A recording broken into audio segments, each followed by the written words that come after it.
பச்சை புடவைக்காரியாய் உன் தாய் மீனாட்சி நான் இன்று வந்திருக்கிறேன்.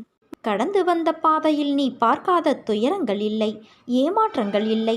நீ விரும்பிய வாழ்க்கையையும் என்னால் மட்டுமே உனக்கு திரும்ப வழங்க முடியும். நீ வருத்தப்பட்டது போதும். உன்னை பார்த்து விலகியவர்கள் தேடி வரும் நேரம் இது. உன்னை தூற்றி பேசியவர்கள் தன் தவறை உணர்ந்து தேடி வரும் நேரம் இது. உன்னுடைய பல நாள் சொல்லனான சோகம், துயரம், துக்கம், சித்திரவதைக்கு ஒரு முடிவு வந்துவிட்டது. பார்ப்பதற்கு இன்னும் முடியாதது போல இருக்கும். ஆனால் அவையாவும் உனக்கு இப்போது முடிந்துவிட்டது என் செல்வமே. எப்படியென்று நீ கேட்கலாம். உனக்கான வாழ்க்கை உன்னிடம் வந்து சேரப்போகின்றது. அழகான வாழ்க்கை, அமைதியான சூழல், ஆனந்தம் எல்லாம் கிடைக்கப் போகிறது. பிறர் உன்னை எவ்வளவு அவமானப்படுத்தியுள்ளார்கள். ஆனால் நீ அதை பொருட்படுத்தாது கவனமாக பின்வாங்கி வந்துவிட்டாய். நான் சொல்வதெல்லாம் உண்மையாக உனக்கு தெரியும். உன் பொறுமை என்னை பூரிக்க வைத்துவிட்டது. உன் நம்பிக்கை என்னை மெய்சிலிர்க்க வைத்துவிட்டது. உண்மையிலேயே உன்னை நான் பாராட்டத்தான் செய்ய வேண்டும். எல்லோரும் பிரச்சனை வந்ததும் என்ன செய்வது என்று தெரியாமல் ஓடி ஒளிவார்கள், மனம் தளர்வார்கள், இடிந்து போய் விடுவார்கள். ஆனால் என் குழந்தையான நீ அப்படியல்ல. நிதானமாக செயல்பட்டாய். நான் கவனித்து கொண்டேதான் இருக்கிறேன் குழந்தையே. யாருக்கும் தெரியாமல் நீ கத்தி கதறி என்னிடம் மட்டும் உருண்டு புரண்டு அழுது வேண்டினாலும் மற்றவர்களிடம் உனக்கு கஷ்டங்கள் கொடுத்தவர்கள் உட்பட வெகு நிதானமாகவே செயல்பட்டாய். அடுத்து என்ன செய்ய வேண்டும் என்று என்னை கேட்டுக்கொண்டே அசையாத நம்பிக்கையோடு நீ இருந்தாய். நீ அப்படியே அமைதியாக இரு. உன் அமைதிக்குத்தான் நான் உன் வீடு தேடி வந்து கொண்டு இருக்கிறேன். இன்று உனக்கான ஒன்றையும் நான் தரப்போகிறேன். உன் பொறுமைக்கும் ஒரு எல்லை உண்டு அல்லவா? உன் பொறுமைக்கும் பரிசு உண்டு. உன் அமைதிக்கும் ஒரு அற்புதம் நடக்க இருக்கிறது. உன் நம்பிக்கைக்கும் அப்படித்தான். காரணமில்லாமல் இங்கு எதுவும் நடக்காது. உன் வேண்டுதல் எதை பற்றி இருந்தாலும் இனி அதை நான் நிறைவேற்றி வைக்கிறேன். இன்று நிச்சயம் ஏதாவது ஒரு ரூபத்தில் நான் மனித ரூபமாகவோ மற்ற உயிரினங்கள் வடிவிலோ உன்னை சந்தித்தே தீருவேன். உனக்கு ஒரு வரம் ஒன்றும் தரப்போகிறேன். கேள்விக்கு எல்லாம் அப்பாற்பட்டு, நம்பிக்கைக்கும் அப்பாற்பட்டு இதை நீ நம்ப வேண்டும் என் குழந்தையே. உன் சித்திரவதைக்கு எல்லாம் ஒரு முற்றுப்புள்ளி வைக்க உன் வீடு தேடி வந்து கொண்டே இருக்கிறேன். இன்று நீ மகிழ்ச்சியில் துள்ளி குதிக்கப் போகிறாய். உன்னுடைய பொறுமை உன்னை உயர்த்தப் போவது சர்வ நிச்சயம். உன்னுடைய உயர்வு நிச்சயமான ஒன்று. உன்னை ஒருபோதும் இனி நான் காக்க விடமாட்டேன் தங்கமே. அலைப்பாயவும் விடமாட்டேன். உன்னை இனி தூக்கி உயர்த்துவேனே தவிர ஒருபோதும் விழ விடமாட்டேன். இன்று என் அதிசயம், அற்புதம், ஆசிர்வாதம் அனைத்தையும் நீ நிச்சயம் பெறுவாய். என்னை வரவேற்க காத்திரு. வரம் ஒன்று தருவதற்கு உன் மாளிகையின் வாசலுக்கு நான் வருவேன். என் வருகையை நீ நன்றாக உணர்ந்து மகிழ்ச்சியில் திளைக்கப் போகிறாய் தங்கமே. என் அன்பு குழந்தையே, வாழ்க்கை என்பது நீ நினைக்கும் அளவுக்கோ, பயப்படும் அளவுக்கோ அல்லது குழப்பம் நிறைந்ததாய் இருக்கக்கூடியது அல்ல. ஒரு யதார்த்தத்தை நீ புரிந்து கொண்டால் அதுவே உன் வாழ்க்கைக்கு மிகச் சிறந்த வழி. எது வந்தால் என்ன? நம் வாழ்க்கை என்பது ஆண்டவனால் கொடுக்கப்பட்டது. எதுவும் நிரந்தரமல்ல. கஷ்டங்களோ சந்தோஷங்களோ எல்லாம் ஒரு நாள் வந்த வழி எதுவோ அதே வழியில் திரும்பத்தான் செய்யும். உன்னை எதிர்மறையாக்கும் எந்த ஒரு நிகழ்வுக்கும் நேர்மறையாய் மட்டுமே உன்னை நீ வெளிப்படுத்து. அப்போது உன்னுள் தோன்றும் மன அமைதியும் தன்னம்பிக்கையும் உனக்கு கொடுக்கும் உத்வேகம் வேறு எந்த ஒரு விஷயத்திலும் கிடைக்காத ஒரு மனநிறைவை கொடுக்கும். பட்டம் வானத்தில் பறக்கலாம் நூலின் உதவியால். ஆனால் காற்றால் மட்டுமே அதை வழிநடத்த முடியும். ஆனால் நூலின்றி பட்டம் இல்லை, காற்று இல்லை என்பதை சொல்ல முடியாது. அது இல்லாதது என்ற ஒரு விஷயமும் கிடையாது. அதனால் உன் வாழ்க்கையில் நடப்பவையெல்லாம் நூல் போலத்தான். அதை தாண்டி நான் உன்னிடம் சொல்வது காற்றைப் போல இரு என்றுதான். உன்னை அரவணைக்க யாரும் இல்லை என்று வருந்தாதே.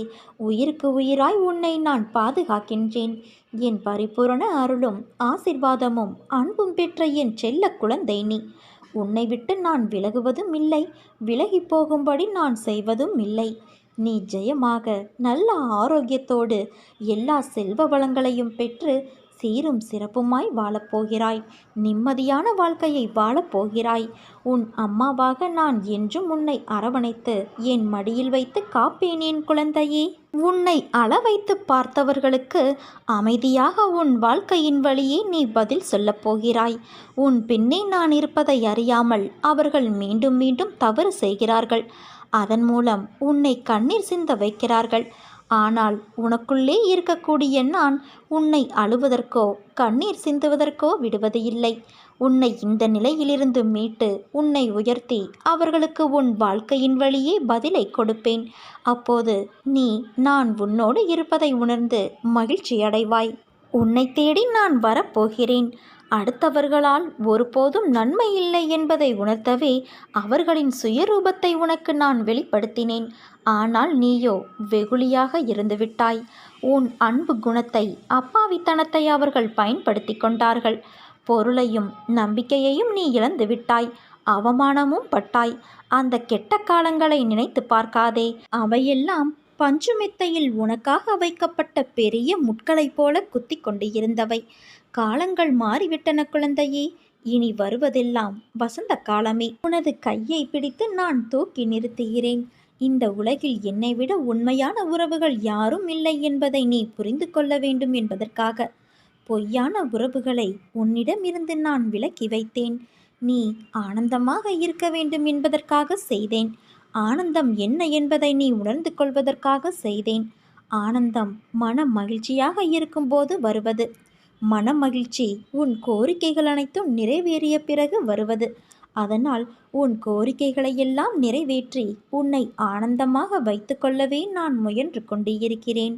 கவலைகளை மறந்து என் மடியில் ஓய்வெடு குழந்தையே.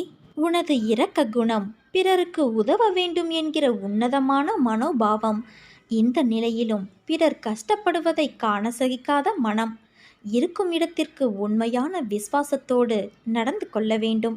நீதியை, நேர்மையை பின்பற்ற வேண்டும் என்று நினைத்து அதன்படி நடந்து வந்ததால் நான் கீழான நிலைக்கு இறங்க நேர்ந்தது என்று நினைக்கிறாய்.